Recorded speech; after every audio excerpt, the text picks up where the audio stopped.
Warning: the following video contains spoilers for the things shown. Here on Media Genius, I rate spoilers with the color system. Green being perfectly safe, yellow being smaller things, and red being the danger zone. I do not own any of the works shown in this video, all the rights belong to their respective owners. And with that out of the way, let's start the video.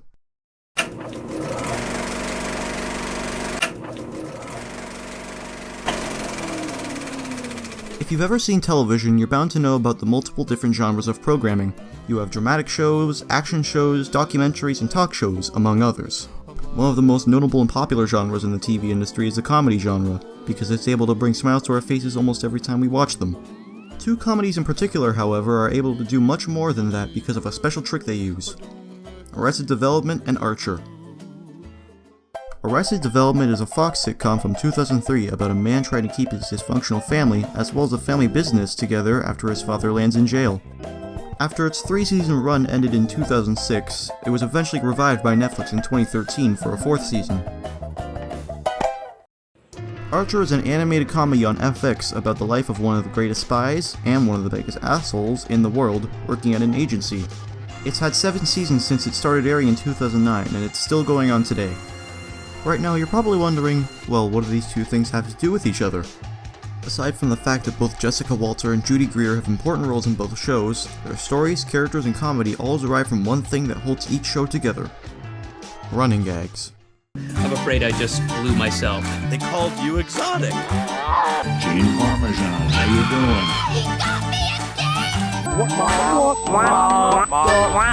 doing? According to TVTropes.org, a running gag is a joke whose humor derives from repetition, ideally becoming funnier each time it is repeated, and must be repeated at least 3 times, otherwise it's a brick joke. They can sometimes be limited to a particular episode, and sometimes they last the entire series. While shows like How I Met Your Mother, Community, and SpongeBob SquarePants have jokes like these, Help! Help! My leg! and even some movies were able to pull it off, nothing did it quite like these two. It was what made them stand out from all the others. It was made them unique. But what I want to know is, what makes running gags unique? To answer that, I'll have to first answer 3 questions. What makes the joke repeatable? What keeps the joke from getting annoying? And what makes the joke more or equally funny the next time? After I've answered all those questions, we'll be able to tell how running gags work and why. Let's start with the easiest question. What makes the joke repeatable? The answer to this is the joke's applicability in different situations. Take, for example, 2 of my favorite bits in Arrested Development: the club sauce scene and the J. Walter Weatherman flashbacks. The club sauce scene has Job at a restaurant reading out appetizers to his girlfriend in a sexual, or secular, way, and mentioning club sauce at the end of each one, and it's a pretty funny scene. Fried cheese with club sauce. The J. Walter Weatherman flashbacks happen mostly during the episode where Michael wants to teach George Michael a lesson, and remembers how harsh his father was when he taught lessons. We're out of milk. I could have got it earlier if someone would have left a note.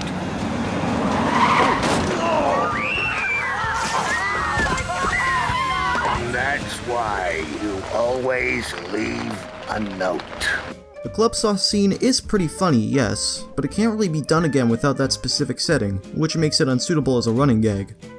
On the other hand, there's bound to be plenty of flashbacks about George Sr.'s terrible parenting over the course of the series, so why not throw a few lessons in there while you can? I guess you're saying hit the gas!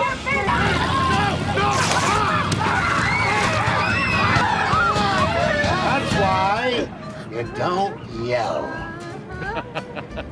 Now here's where this question goes deeper. What differs a running gag from a catchphrase? Catchphrases are always repeated, and sometimes they're funny, but the point of them is that they're a thing a character's supposed to say. For example, in Futurama, Bender's catchphrase from episode 1 is "Bite my shiny metal ass." and it's said quite a few times throughout the series, even being the climax for an episode. In Archer, there's a running gag where Archer annoys people by saying phrasing, as opposed to saying "that's what she said." Look, Lana, don't get me wrong. I like your spunk. Phrasing. Shut up! It starts out as him angrily calling people out, You wanna play me hard? Phrasing. No, I didn't. Well, then you better nut up. Phrasing. Because I... but it eventually grows on him. Whenever Bender says his catchphrase on Futurama, he's the only one who can say it, and it's kind of forced in just because it can fit into the situation. Bender's not the kind of character to force a joke onto people, but someone who would is Sterling Archer. His character's the kind to make a joke stick. Just like how in Season 5 there was a sub-gag about him trying to make phrasing a thing again after it died down somewhat during the 4th season. Who the hell drilled my box? So, we're just done with phrasing, right? That's not a thing anymore? He's self-centered and egotistical, so of course he's going to push his joke until it sticks. Which it does, to the point of a lot of characters saying it, and one character even trying to make a replacement for it in Season 6. Mother, you came. Phrasing. Boom! Inappropriate. So now we have the answer to question 1. A running gag's repeatability is based on its applicability, both within the show setting and within the script. The next 2 questions go hand in hand with each other. What keeps them from getting annoying, and what makes them more funny or just as funny the next time? The answer to this is variety. It's all about what you can do with the gag. Is it possible to change it up a bit, see if there's any other context you can put it in, or have a different way of doing it? One of the best examples of this is the role of Brett from Archer. Brett is one of the employees at ISIS, and whenever someone decides to fire a gun, he is unfortunately the one who takes the bullet. Now we can do this easy, or we can do it hard. Your call. No? Hard it is then. Oh, God, sorry. The first few times it happens, it's in the same way, but then Brett gets shot by Cyril. God damn it, Cyril! Sorry! Lana. What? Lana? Oh my God!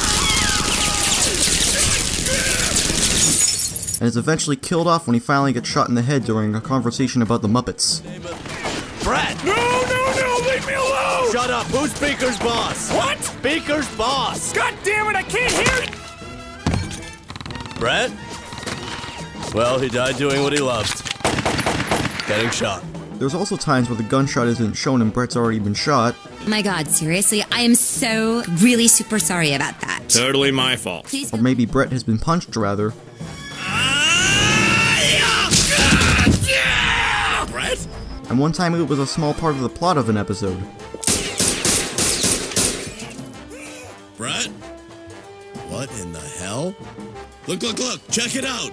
It's a real magic bullet! What? It's all about changing it up. Another good example of this is Arrested Development's famous chicken dance. You know the one.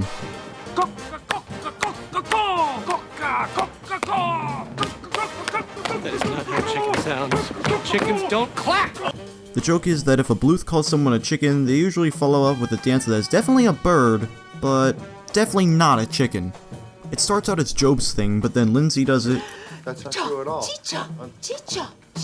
Then Lucille. Just a big chicken. Then the whole family does it. You're a chicken. You're a chicken. Cuckoo-ca-cha! Cuckoo-ca-cha! Michael and women. That's what I was just telling him. Look, I haven't found. There's even a part near the end of Season 4 where George Michael almost does it. Block. And after the joke is repeated enough times, Michael eventually comments on the matter. Has anyone in this family ever even seen a chicken? Wait, I got the perfect name! TV Tropes calls this running gags, when a character calls out a running gag's consistency, and is usually the last time the joke is made, save for maybe a later callback.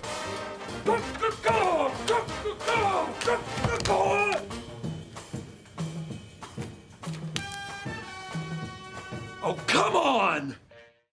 So now we know how running gags work. It all depends on what you can do with it, if you can do it again, and how. But now I want to explore a different part of running gags that makes them so special by bringing something else into the mix. The Three Flavors Cornetto Trilogy. Also called the Blood and Ice Cream Trilogy, the Cornetto Trilogy is a set of movies that consists of Shaun of the Dead, Hot Fuzz, and The World's End. All 3 movies share the same director and lead actors. But look deeper and you'll see that the reason people classify this as a trilogy, despite having nothing to do with each other, is the running gags. You have the fence gag, the creepy twins, reference to the titular Cornetto ice cream, and many more. Not to mention that the films individually have their own gags as well, like the greater good, the dogs can't look up argument, Well, Big Al also says dogs can't look up. and getting 4 beers in a water.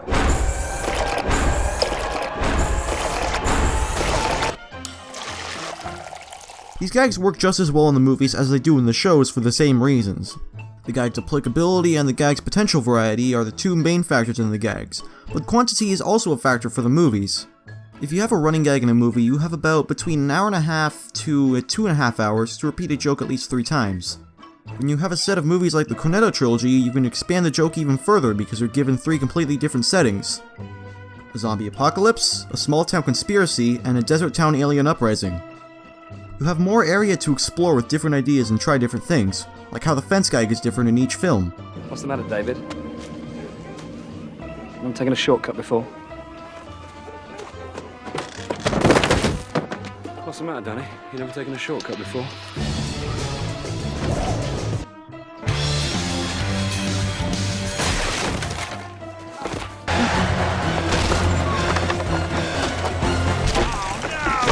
Or each flavor of Cornetto seen in each one represents the movie's theme. When they portray these characters realistically in these kinds of situations, the running gags become more like in-jokes for the characters during the story. Like how in The World's End, people are always correcting others for using the word robot to describe one of the blanks because it derives from the Latin word for slave. Are you guys robots? Well, the word robot actually comes from an old Czech word, robotnik, meaning slave. And we're not slaves. We're very, very happy. And not robots. Oh my god, are these guys robots? Or maybe in Shaun of the Dead, with Shaun being against using the Z word because he thinks it's stupid. Any zombies out there? Don't say that. What? That? What? That? The Z word. Don't say it. Why not? Because it's ridiculous. Alright. Not only that, but they've become a staple for the trilogy. People have made t-shirts, drinking games, and so much more. It's fascinating how these gags went from jokes to callbacks to legacies, and the way I see it is that it's a way for them to reward their audience. As we already know, running gags work because of their applicability and variations, but when you have an audience set up, you can use it to reward them for being consistent watchers. Let's say it's your first time ever watching Arrested Development, and it's an episode from Season 2. George Michael is talking to Michael about his girlfriend Anne, and Michael calls her Egg by accident. No, that's great. I didn't want to say that when you were talking to Egg. I'm actually still talking with Anne. Someone just going into the series wouldn't find the joke as funny as would someone who's been watching since the beginning. I bet that some of you watching right now haven't seen the show and don't really get the joke. The joke's still kinda funny, but you haven't had the explanation or seen the other times it's happened. This is also a way to build a good fandom. If you search for any of the 3 things I've been talking about, you'll probably end up finding something referencing one of the famous gags from the show or movie. God knows how many times my family has referenced Arrested Development, and dare I mention how many times I've dropped a phrasing mid-conversation. These are the things that wrap up the majesty of running gags. They're an excellent and brilliant form of comedy. They encourage long-time watching and help build fandoms. And when I see the new season of Archer next year, or maybe the new Arrested Development season if Netflix ever confirms it, or quite possibly even another Wright Pig Frost collaboration movie, I'll be sure to look out for these gags as I watch them over and over again, because all they can do is get funnier and funnier. So what did we learn today? Today we learned that running gags are a type of doing comedy in TV and film, that they work because of the different situations they can be in and the different ways they can be done, that they can help build a strong fan base, and are a good way to reward consistent viewers for sticking with the show. With all this information in mind, I can now say that Archer, Arrested Development, Shaun of the Dead, Hot Fuzz, and The World's End are all certified as Media Genius. Hey, thanks for watching. I was very excited to get out this brand new series for my channel, and now it's finally here, and I am kinda pooped out at the moment.